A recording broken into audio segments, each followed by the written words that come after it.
Hello बच्चों, let's read the question. The question says the element of the three transition series of the D block are given below.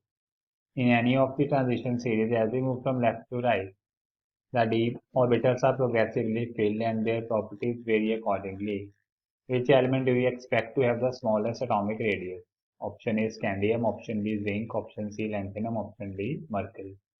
तो question में हमें क्या given है? हमें transition series given है तीनों की, first second and third series D block की हमें गिवन है। ठीक है, तो हमें क्या बताना है कि एज पर दिस सीरीज अगर हम लेफ्ट राइट मूव करते हैं, वो कह रहे हैं कि डी ब्लॉक की जो वेरियस डी ऑर्बिटल्स की जो फीलिंग होती है उसके अकॉर्डिंग की प्रॉपर्टीज वेरिएबल होती हैं। हमें बताना है कि चारों में से कौन सा अटॉमिक रेडियस इसका सबसे स्मॉल होगा। ठीक है, तो यहाँ पे अगर हम सबसे पहले की कंसेप्ट की बात करें, की कंसेप्ट तो डेफिनेटली स्टूडेंट को क्या पता होना चाहिए? They will know each and everything about the physical properties of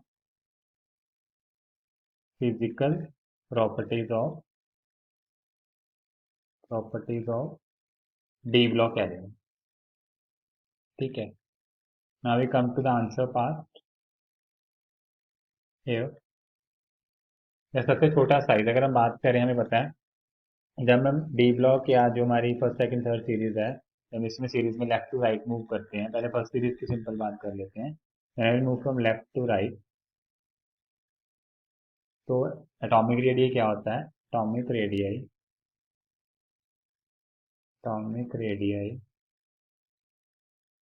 first decreases, atomic radius first decreases, और उसके बाद ऑलमोस्ट सेंटर में क्या होता है? ऑलमोस्ट मिडल में कांस्टेंट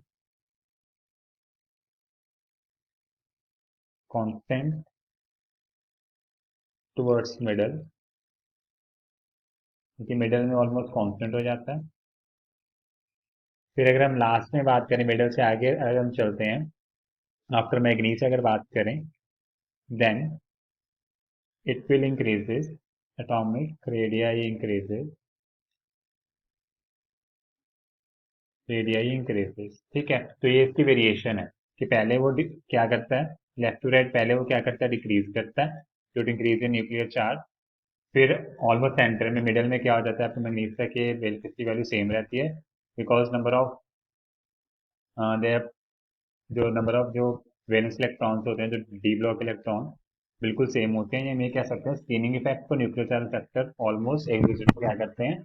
एक दूसरे के अगेंस्ट वर्क करते हैं। ठीक है, और लास्ट में तो फिर से इलेक्ट्रॉन की आंसर होती है पेयरिंग, दैट्स पर एटॉमिक रेडियस बढ़ना शुरू हो जाता है। ठीक है, तो अपन देखें, बट इतना याद रखना कि इतना ज़्यादा नहीं बढ़ता कि अगर हम बात करें कि जिंक का जो होगा एटॉमिक रेडियस वो डेफिनेटली जो जिंक का एटॉमिक रेडियस कैंडियम से काफ़ी लेस होगा। ठीक है, उसका एज कम्पेयर टू निकल और कॉपर इंक्रीज होगा, बट एज कम्पेयर टू बात करें स्कैंडियम वो काफ़ी कम ही होगा। ठीक है, तो ये बात होगी अलॉन्ग अ पीरियड। पर अगर हम ग्रुप में बात करें, तो फर्स्ट एंड सेकंड सीरीज की बात अगर करें, तो down the group from first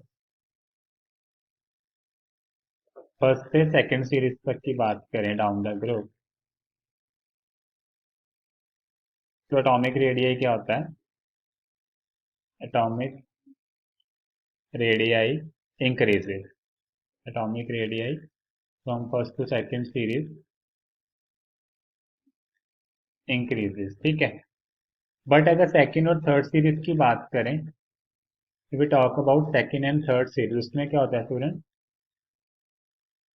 for second and third series में उनका जो सेकंड और थर्ड अगर मैं सीरीज की बात करूं, तो उसमें ऑलमोस्ट सेम होता है, we have almost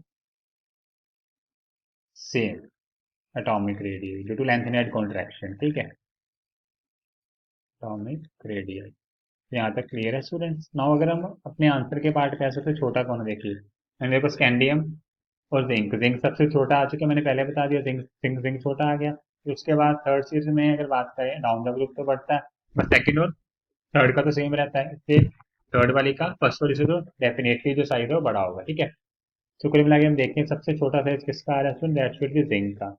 So as per the demand of question, student option D is the right answer. 4 20 12 all the best.